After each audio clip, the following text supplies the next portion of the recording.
Hello, Dion from Eflowtion here, and I want to play a game with you. The game is called Can I Effectively Judge This Person?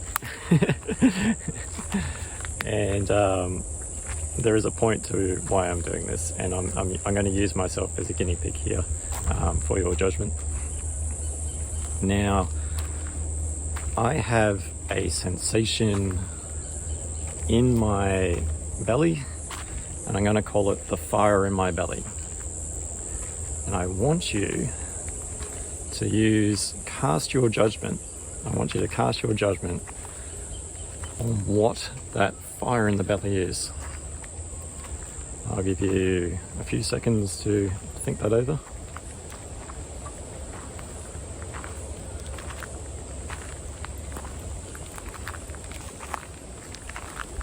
Okay, so you've had a thought about what the fire in my belly is. I'll try and guess some of what you've maybe judged upon what this fire in my belly is.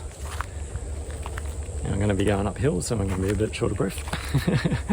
But so fire in the belly, you might have thought fire in the belly, it could be passion. It could be he's motivated for change. He's wanting to do something in his life. He's finally going to do that thing. Or there's passion. And passion could also invoke love.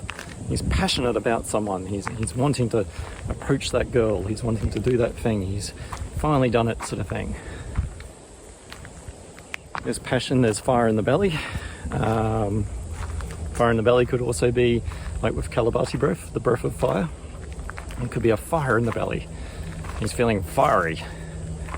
He's feeling angry. He's definitely a person that would feel anger. I'm going to judge that. And to that I'd say you're probably getting a little bit warmer.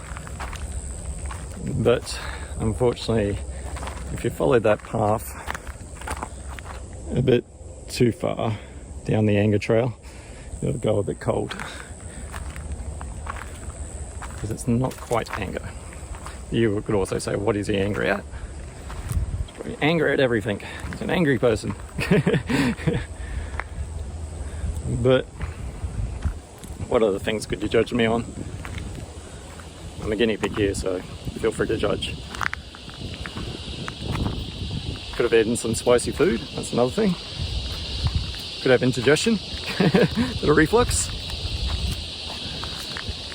What other things could cause a fire in the belly? A stomach ulcer? All these sorts of things that we're probably thinking or not thinking. You could be just watching with no judgment at all, which is a judgment in itself. You've judged not to participate. What could it be? What could it be?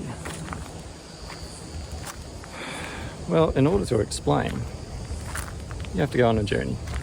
Now, I know with everything with YouTube, it's like 10 minutes long for this, algorithms, that sort of thing, and it's like people's attention spans, and it's like you've got to get to the point, fancy editing, you've got to do it, you've got to capture their attention.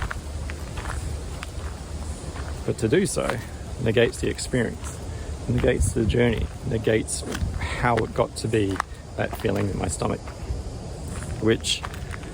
And to be quite honest, I'm tired of beating this drum, of beating up on the medical system. It's like, once again, it's like, goes back to what I was saying in the restricting oneself. It's like, if I'm not going to enact change, then the change is going to happen within me. If I'm not doing it, I'm stewing, sort of thing. And I'm tired of stewing. I'm more in the field of letting go now. But for an example, without encompassing the environment that I'm in, like right now it's quite hot. So for it to be hot means that I'm going to sweat, because the environment affects my body. And also the journey of my experience in life is actually how I get to have this fire in my belly. And like I said, you are slightly warm with the anger, but not probably what you're actually thinking that anger is. Because anger can actually have very many different meanings, can actually be good sometimes, and actually can be quite destroying most times. Good in the sense of it can be a motivator for change, but if there's change has happened and you're still angry, then there's probably more stuff that's going on there.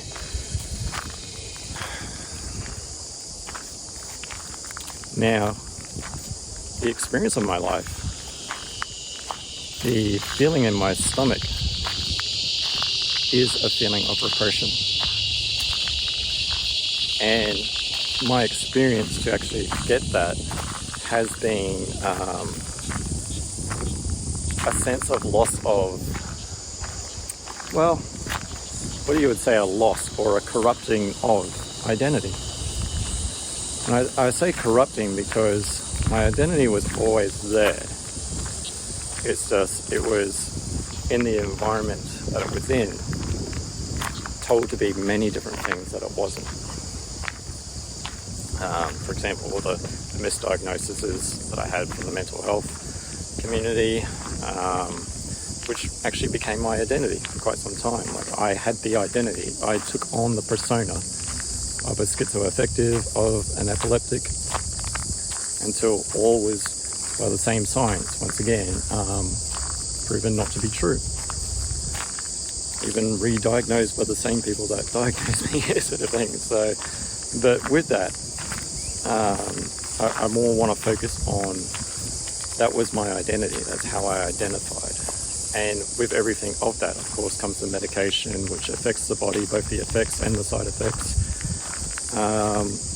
And also how others perceive me, how others perceive my identity as that sort of thing. And of course, it all changed, which was a huge upheaval, even within myself. I didn't know, actually, like, it's kind of like having a passport for something and then realizing that you're a completely different person. You've been carrying the wrong passport for quite some time. It's like, well, who am I now? Now I fall under complex post-traumatic stress disorder, or we'll call it CPTSD for short, which carries with it all the trauma from childhood. Once again, I'm not the only child in my family, sort of thing, although she has passed on now. So there is a lot of identity loss in that. And as I've said probably in past videos, I also had the identity of having no confidence. And it became a mantra of family, of medical systems, of relationships, that I was no confidence and not good enough for anything.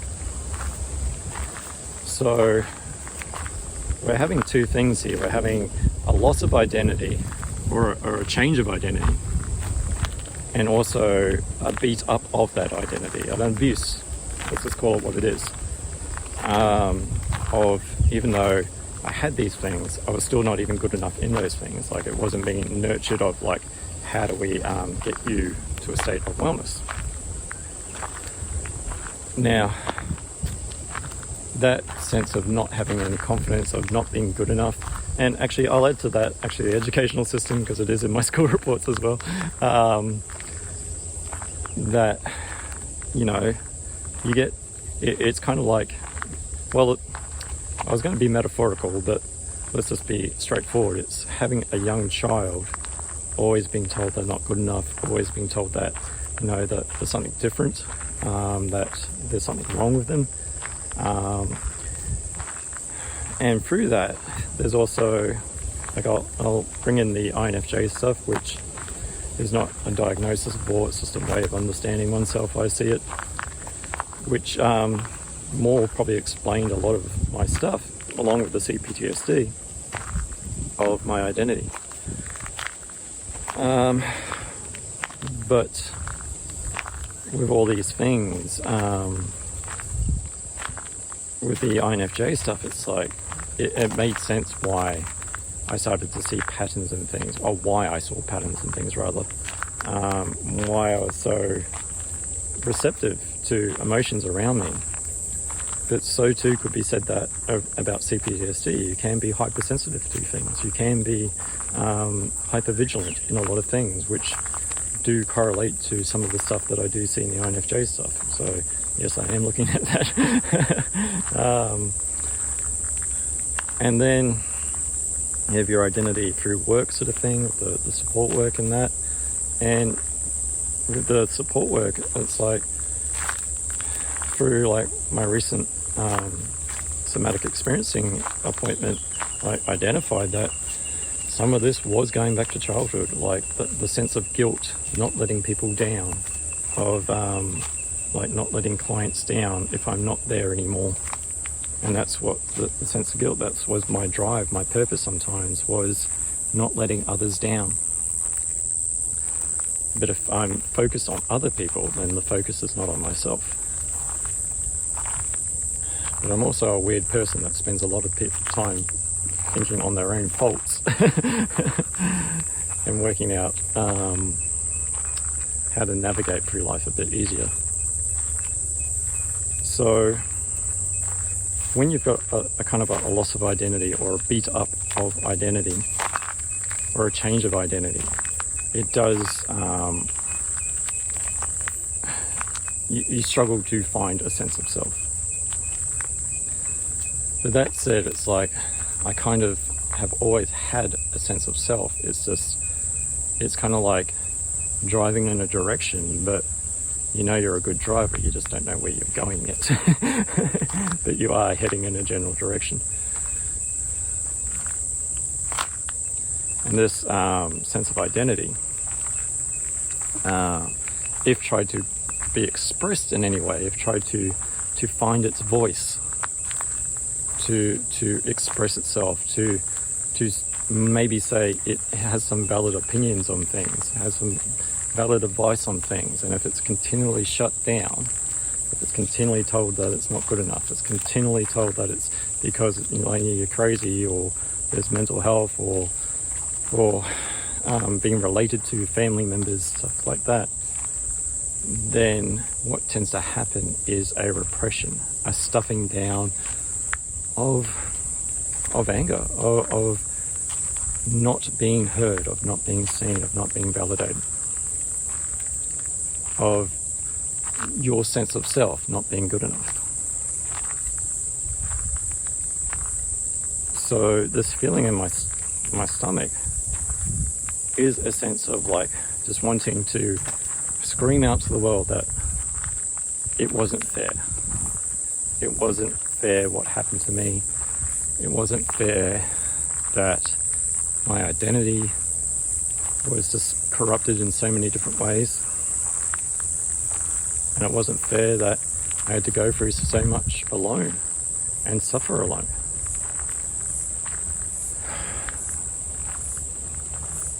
So all of this is kind of like a little ball of it's kind of weird. I kind of define it as a Szechuan sizzle. It has that feel to it,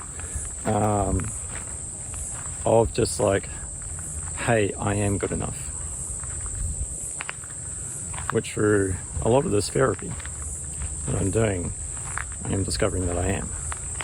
And I've known this for a long time, but I'm definitely embodying that feeling.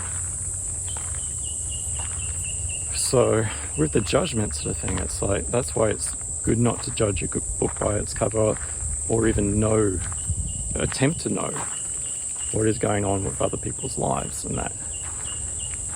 Like, for example, I can have a pretty good understanding or a good sense of what's going on for someone, but I don't know, I don't assume to know that is what's going on.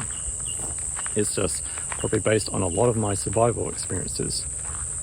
I have a good understanding that this person is in trouble, or this person is not doing too well. So I guess the point of this is, for any form of judgment, for any form of even diagnosis, probably the best way to know a person is to understand a person compassionately, to spend time with them, to know them, to get to see who they are as a person, see through their eyes almost, I know that's hard for some people, but to jump to conclusions is to jump to the end of this video and for me to say something absurd and you to go, well, that's exactly, I was correct. But the journey of me explaining what it is how it got to be that way. And it's not a nice feeling to carry in myself. And that's why with expressing who I am, and you do see that in trauma recovery, like finding your voice, expressing your voice, because growing up, that was suppressed, relationships suppressed. But it's also what we do with what we feel, like that anger with what we feel. Do I take it out on other people? Or do I gain an awareness that this is what's going on in my body and start to release it? Because, as I was saying, that the resentful intuitive chat and tap, anything to become full of something needs a receptacle. And we don't want to carry that forever because we're carrying someone else's toxicity. Having the awareness that it's there and starting to empty out that cup. And sometimes it's going to get caught in places like the stomach. Makes not only your life easier, but my life easier, everyone's life easier. So this is not a sell for Eflowtion or anything like that. This is just to say, it's like when you see someone suffering, unless you know for certain, and you never will know for certain, try not to judge. It's a funny thing that it used to annoy me a bit. Now I kind of find it humorous. I find it humorous because it's like there's always like a point where it's like it gets proven wrong, where people would say, "I know you, Dion." And it really used to irk me. It's like, how do you know me? It's like, it wasn't, it was more that the question of like, how do you know me? It's like, but it was always like, I know you, Dion. I understand you, Dion. And it's like, I mean, sometimes it's like I didn't even understand myself. It's like, how can you understand me? But a lot of it in these times, it was, I was getting groomed, for example. Gaslighted is another word for it. And what I always would find funny is that they knew me so well until I did something that was completely out of character, and then they would say, "Well, I didn't know you were capable of this," or "I didn't know you were this." It's like, apparently you knew me. So, for an example, never judge a book by its cover.